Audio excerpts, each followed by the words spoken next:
Good morning students. आज हम हमारी बुक अरहो का लेसन 5 रीड करेंगे, गलता लोहा। तो इस लेसन को स्टार्ट करते हैं।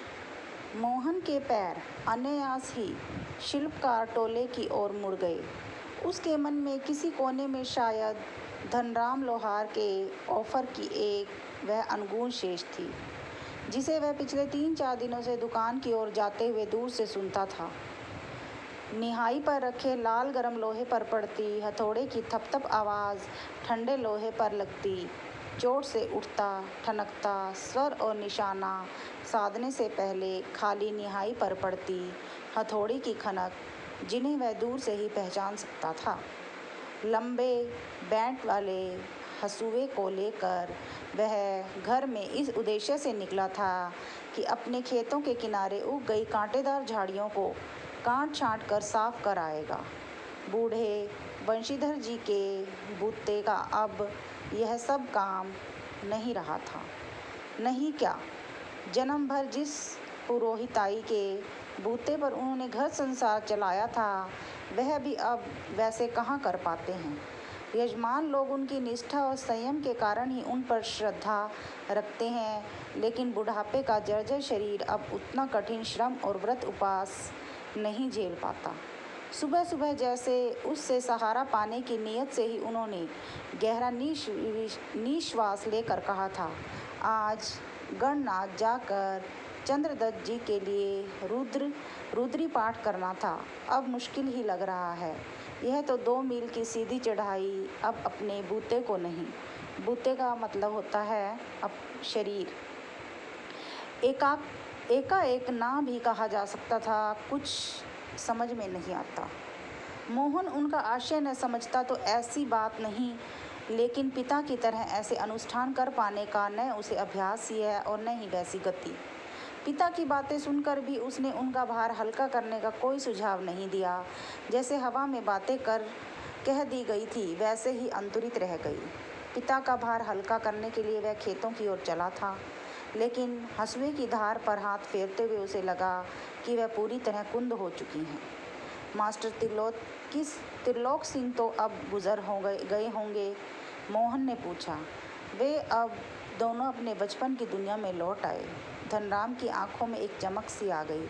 वह बोला, माँ साहब भी क्या आदमी थे लल्ला, अभी पिछले साल ही गुजरे। सच कहूँ आखिरी दम तक उनकी छड़ी का डर लगा ही रहता था।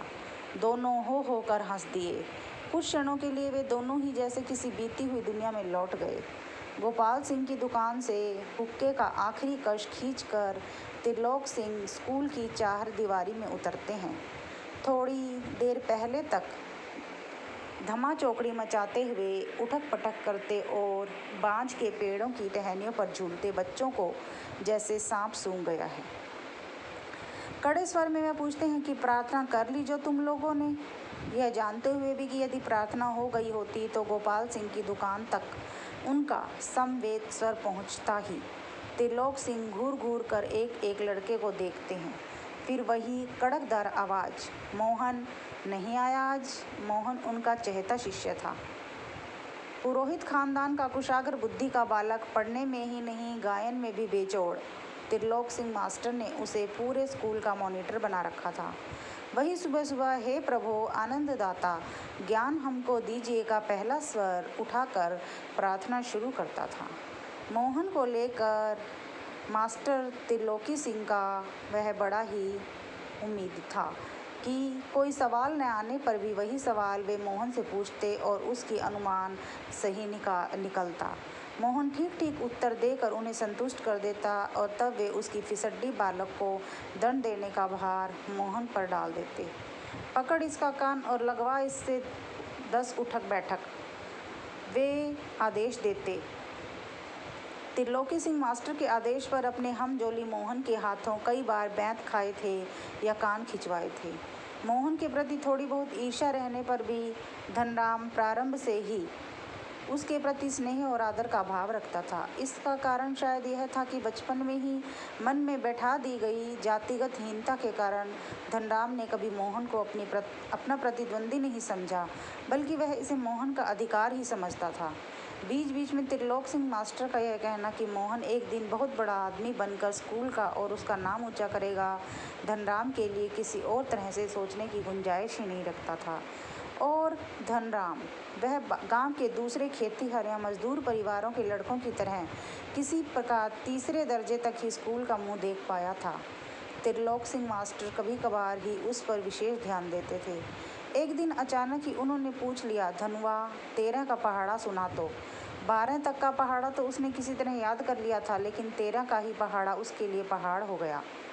13 एकम 13, 13 दूनी 24। सटाक एक संटी उसकी पिंडलियों पर मसाब ने लगाई थी, वह टूट गई। गुस्से में उन्होंने आदेश दिया, जा नाले से एक अच्छी मजबूत संटी तोड़ कर ला, फिर तुझे 13 का पहाड़ा याद कराता हूँ।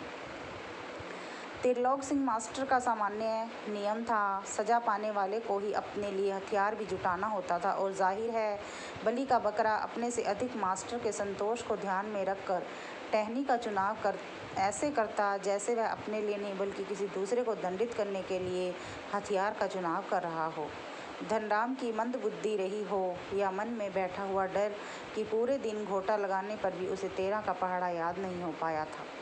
छुट्टी के समय जब मसाब ने उससे दोबारा पहाड़ा सुनाने को कहा तो तीसरी सीढ़ी तक पहुंचते पहुंचते वह लड़खड़ा गया, लेकिन इस बार मास्टर त्रिलोक सिंह ने उसके लाए हुए बैत का उपयोग करने की बजाय जबान की चाबुक चला दी थी। तेरे दिमाग में तो लोहा भरा है रे, विद्या का ताप कहाँ लगेगा इसमें। अपने थैले से 5-6 दरातियाँ निकाल उन्होंने धनराम को धार लगा लाने के लिए पकड़ा दी। किताबों की विद्या का ताप लगाने की सामर्थ्य धनराम के पिता की नहीं थी। धनराम हाथ पैर चलाने लायक हुआ ही था कि माँ बाप ने उसे धोखनी फूकने या सान लगाने के कामों में उलझाना शुरू कर दिया था। हत्था जो भी हाथ लग जाता उसी से वह अपना प्रसाद दे देते। एक दिन गंगाराम अचानक चल पड़े बसे तो धनराम ने सहज भाव से उनकी विरासत संभाल ली, और पास पड़ोस के गांव वालों को याद नहीं रहा कि वे कब गंगाराम के ऑफर को धनराम का ऑफर कहने लगे थे। प्राइमरी स्कूल की सीमा लांघते ही मोहन ने छात्रवृत्ति प्राप्त कर त्रिलोक सिंह मास्टर की भविष्यवाणी को किसी हद तक सिद्ध कर दिया था, तो साधारण हैसियत वाले यजमानों की पुरोहिताई करने वाले वंशीधर तिवारी का हौसला बढ़ गया, और वे भी अपने पुत्र को पढ़ा लिखा कर बड़ा आदमी बनाने का स्वप्न देखने लगे। पीढ़ियों से चले आए पैतृक धंधे ने उन्हें निराश कर दिया था। दान दक्षिणा के बलबूते पर वे किसी तरह परिवार का आधा पेट भर पाते थे। मोहन पढ़ लिख कर वंश का दारिद्र्य मिटा दे, यह उनकी हार्दिक इच्छा थी। वंशीधर ने हिम्मत नहीं हारी और लड़के का नाम स्कूल में लिखा दिया। बालक मोहन लंबा रास्ता तय कर स्कूल जाता और छुट्टी के बाद थका मांदा घर लौटता तो पिता पुराणों की कथाओं में विद्या व्यसनी बालकों का उदाहरण देकर उसे उत्साहित करने की कोशिश करते रहते। वर्षा के दिनों में नदी पार करने की कठिनाई को देखते हुए वंशीधर ने नदी पार के एक गांव में यजमान के घर पर मोहन का डेरा तय कर दिया था। घर के अन्य बच्चों की तरह मोहन खा पी कर स्कूल जाता और छुट्टियों में नदी उतार पर होने पर गांव लौट आता था। मोहन कुछ घसियारों के साथ नदी पार कर घर आ रहा था तो पहाड़ी के दूसरी ओर भारी वर्षा होने के कारण अचानक नदी का पानी बढ़ गया। पहले नदी की धारा में झाड़ झक्खड़ और पात प्लेत आने शुरू हो गए। वे लोग किसी प्रकार सकुशल इस पार पहुंचने में सफल हो सके। इस घटना के बाद वंशीधर घबरा गए और बच्चे के भविष्य को लेकर चिंतित रहने लगे। बिरादरी के एक संपन्न परिवार का युवक रमेश उन दिनों लखनऊ से छुट्टियों में गांव आया हुआ था। बातों बातों में वंशीधर ने मोहन की पढ़ाई के संबंध में उनसे अपनी चिंता प्रकट की तो उसने न केवल अपनी सहानुभूति जतलाई बल्कि उन्हें सुझाव दिया कि वे मोहन को उसके साथ ही लखनऊ भेज दें। घर में जहाँ 4 दीवार प्राणी हैं, एक और बढ़ जाने से कोई अंतर नहीं पड़ता, बल्कि बड़े शहर में रहकर वह अच्छी तरह से पढ़ लिख जाएगा। वंशीधर को जैसे रमेश के रूप में साक्षात भगवान मिल गए हों। छुट्टियां शेष होने पर रमेश वापस लौटा तो माँ बाप और अपनी गांव की दुनिया से बिछुड़कर सहमा सहमा सा मोहन भी उसके साथ लखनऊ आ पहुंचा। अब मोहन की ज़िंदगी का एक नया चैप्टर शुरू हुआ। घर की दोनों महिलाओं, जिन्हें वह चाची और भाभी कहकर पुकारता था, का हाथ बटाने के अलावा धीरे धीरे वह मोहल्ले की सभी चाचियों और भाभियों के लिए काम काज में हाथ बटाने का साधन बन गया। मोहन, थोड़ा दही तो ला दे बाजार से। मोहन, ये कपड़े धोबी को तो दे आ। मोहन, 1 किलो आलू तो ला दे। औसत दफ्तरी बड़े बाबू की हैसियत वाले रमेश के लिए मोहन को अपना भाई बिरादरी बतलाना अपने सम्मान के विरुद्ध जान पड़ता था। इस बात को मोहन भी समझने लगा था। थोड़ी बहुत हीला हवाली करने के बाद रमेश ने निकट के एक ही साधारण से स्कूल में उसका नाम लिखवा दिया, लेकिन एकदम नए वातावरण और रात दिन के काम के बोझ के कारण गांव का वह मेधावी छात्र शहर के स्कूली जीवन में अपना कोई पहचान नहीं बना पाया। उसका जीवन एक बंधी बंधाई लीक पर चलता रहा। साल में एक बार गर्मी की छुट्टियों में गांव जाने का मौका भी तभी मिलता जब रमेश या उसके घर का कोई प्राणी गांव जाने वाला होता, वरना उन छुट्टियों को भी अगले दर्जे की तैयारी के नाम पर उसे शहर में ही गुजार देना पड़ता। सवाल अगले दर्जे की तैयारी तो बहाना भर थी, सवाल रमेश और उसकी गृहस्थी की सुविधा असुविधा का था। मोहन ने परिस्थितियों से समझौता कर लिया, क्योंकि और कोई चारा भी नहीं था। घर वालों को अपनी वास्तविक स्थिति बताकर वह दुखी नहीं करना चाहता था। वंशीधर उसके सुनहरे भविष्य के सपने देख रहे थे। 8वीं कक्षा की पढ़ाई समाप्त कर छुट्टियों में मोहन गांव आया। वह लौटकर लखनऊ पहुंचा तो उसने अनुभव किया कि रमेश के परिवार के सभी लोग जैसे उसकी आगे की पढ़ाई के पक्ष में नहीं हैं। बात घूम फिर कर जिस ओर से उठती वह इस मुद्दे पर ज़रूर ख़त्म हो जाती कि हजारों लाखों BA MA करके मारे मारे बेकार फिर रहे हैं। रमेश ने अपनी किसी परिचित के प्रभाव से उसे एक तकनीकी स्कूल में भर्ती करा दिया। मोहन की दिनचर्या में कोई विशेष अंतर नहीं आया। वह पहले की तरह स्कूल और घरेलू कामकाज में व्यस्त रहता। धीरे धीरे 1.5-2 वर्ष का समय भी बीत गया और मोहन अपने पैरों पर खड़ा होने के लिए कारखानों और फैक्ट्रियों के चक्कर लगाने लगा। वंशीधर से जब भी कोई मोहन के विषय में पूछता तो वे उत्साह के साथ उसकी पढ़ाई की बाबत बताने लगते और मन ही मन उनको विश्वास था कि वह एक दिन बड़ा अफसर बनकर लौटेगा। धनराम ने भी एक दिन उनसे मोहन के बारे में पूछा। घास का एक तिनका तोड़कर दांत खोदते हुए उन्होंने बताया कि उसकी सेक्रेटरीट में नियुक्ति हो गई है और शीघ्र ही विभागीय परीक्षाएं देकर वह बड़े पद पर पहुंच जाएगा। धनराम को त्रिलोक सिंह मास्टर की भविष्यवाणी पर पूरा यकीन था। ऐसा होना ही था, उसने सोचा। दांतों के बीच में तिनका दबाकर असत्य भाषण का दोष न लगने का संतोष लेकर वंशीधर आगे बढ़ गए। धनराम के शब्द मोहन लल्ला बचपन में ही बड़े बुद्धिमान थे, उन्हें बहुत देर तक कचोटते रहे।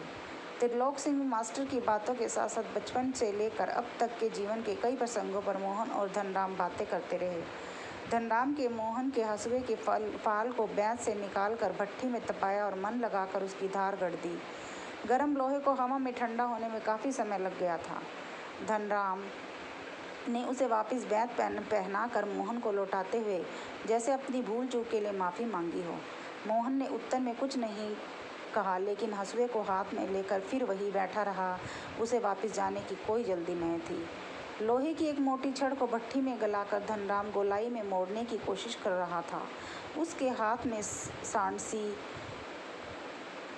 पकड़कर दूसरे हाथ से हथौड़े की चोट मारता तो निहाई पर ठीक घाट में सिरा न फटने के कारण लोहा उचित ढंग से मुड़ नहीं पा रहा था। लोहे को स्थिर कर दिया और धनराम के हाथ से हथौड़ा लेकर नपी तुली चोट मारते अभ्यस्त हाथों ने धोखनी फूंककर लोहे को दोबारा भट्ठी में गर्म करते और फिर न्याई पर रखकर उसे ठोकते पीटते सुघड़ गोल का रूप दे डाला। मोहन का यह हस्तक्षेप इतनी फुर्ती और आकस्मिक ढंग से हुआ कि धनराम को चूक का मौका ही नहीं मिला। अवाक मोहन की ओर देखता रहा कि कारीगर पर उतना आश्चर्य नहीं हुआ जितना पुरोहित खानदान के एक युवक का इस तरह से काम पे उसकी भट्ठी पर बैठकर हाथ डालने पर हुआ। वह शंकित दृष्टि से इधर उधर देखने लगा। धनराम की संकोच, असमंजस और धर्म संकट की स्थिति में उदासीन मोहन संतुष्ट भाव से अपने लोहे के छल्ले की त्रुटिहीन गोलाई को जांच रहा था। उसने धनराम की ओर अपनी कारीगरी की स्वीकृति पाने की मुद्रा में देखा। उसकी आंखों में एक सजग की चमक थी जिसमें न स्पर्धा थी और न ही किसी प्रकार की हार जीत। तो स्टूडेंट्स, ये थे हमारा लेसन जो हमने आज रीड किया है। आप इस लेसन को अच्छी तरह से रीड करें, समझें और उसके बाद कल हम इसके क्वेश्चन करेंगे। Okay, thanks.